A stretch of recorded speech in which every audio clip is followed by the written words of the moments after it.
skisteliski, tohiteski sastanu, nikohila, dodaganokistani. The isolation that contributed to the formation of some mountain dialects also helped Native Americans preserve their heritage in the rising tide of European culture. It talks about where the Indians used to use a cloth to make a medicine. When they they had to have a cloth to put their medicine on. And that's what he's talking about on that song.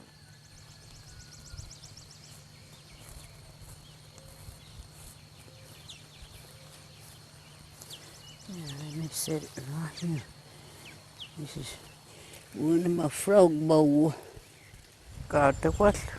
They gonna screw you. Chú last ni gonna. No one. That's how I was making pottery. Yeah.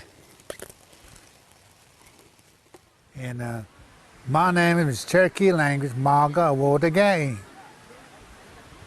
Nole Okshigunagda Daga, I'm all right. Nole Nigohila, Digalakstanaga, I worked all time.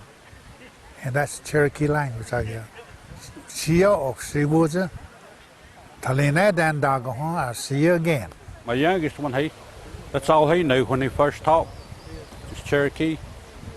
And he picked up English from these other kids before he even started school. I speak all the time.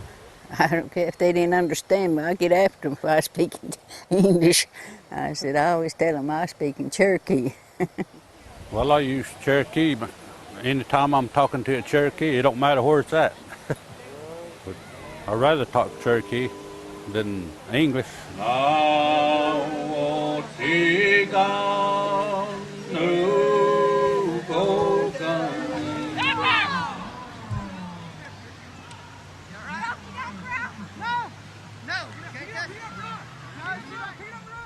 Now, even my grandchildren, I talk to them in Cherokee, and I name them with Cherokee names myself, so I can call them. They name these babies so hard names I ain't never heard in my life, and I can't say their names, so I just name them myself an Indian name. Well, that's the way it was anyway. A long time ago, they had to name them an Indian name. Now they don't even know what their Indian name is.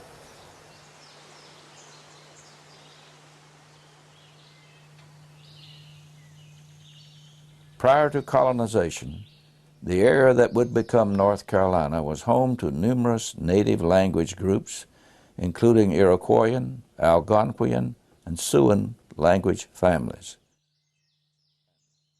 In 1870, the United States government established mandatory boarding schools for Indians across the country. Young Indians were forced to live apart from their parents in the federal schools. Their hair was cut, their clothes were replaced by school uniforms, and the use of their native language was punished severely.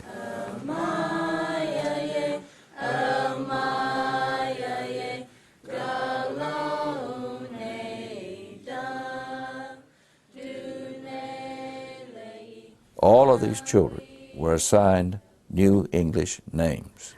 They wanted to civilize us, I suppose.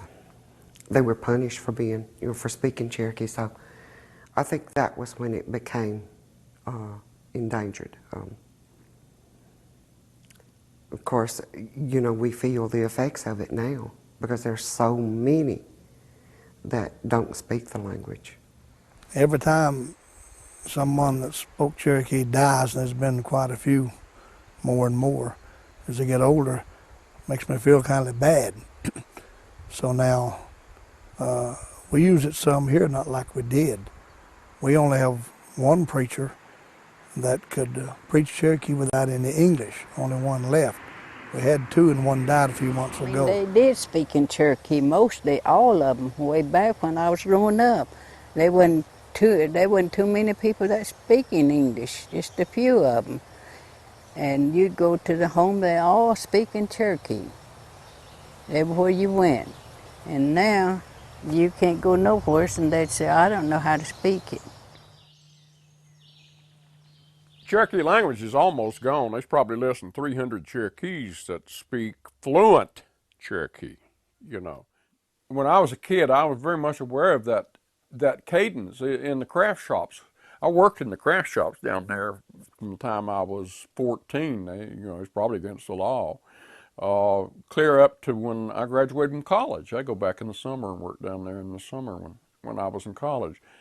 There's an awful lot of fake Cherokees now, guys making a good living pretending to be Cherokees that are really extroverted and sort of show people. You can usually identify a fake Cherokee by his name. If it's a beautiful name, Floating Eagle Feather, Snow Bear, beware, beware, beware. Because the Cherokee names, there are some colorful ones, but what you hear more often is Tune-Eye, Crow, Big Meat, Smoker, Stomper, Swimmer. It don't have the drama that people like in a colorful Princess Pale Moon. Uh-oh, look out.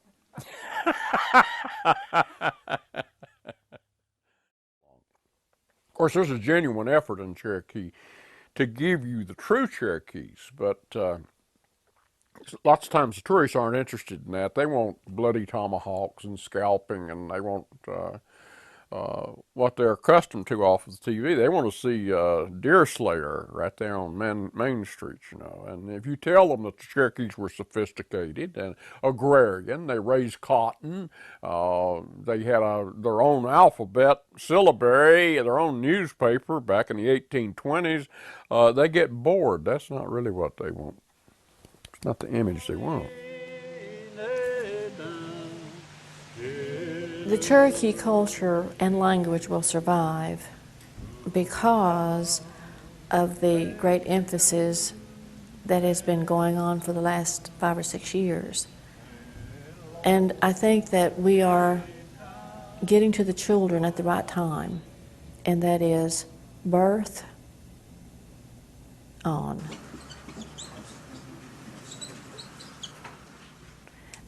Language is culture. And culture is language. That's who we are. Our language is who we are. Once you start learning the language, it branches out to all other areas, history, culture, traditions. So when they're learning the language, they're learning, everything about the Cherokee people as well. Not many of us can fully say things like the older people can, but we're learning, which makes it better. Not many people can say they can speak 2 different languages, and I mean, especially a Native American language. And I think it's pretty cool that that's our heritage, that we're learning our heritage. Well, no offense, but if you see white people and stuff, talk to each other about them and they don't know. I don't know, it just kind of feels good to have our own language that nobody else can understand.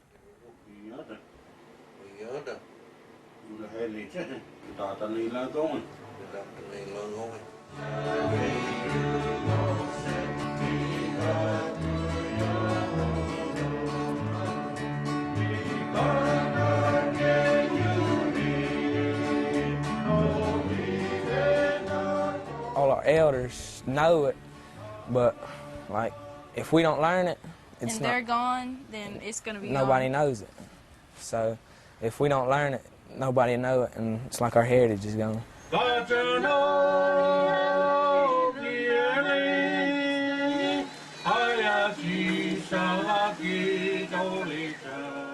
And we've got some here yet, speak Cherokee. In the 40s and 50s, no kids that speak Cherokee. But they're learning, they sing, the kids catch on quick.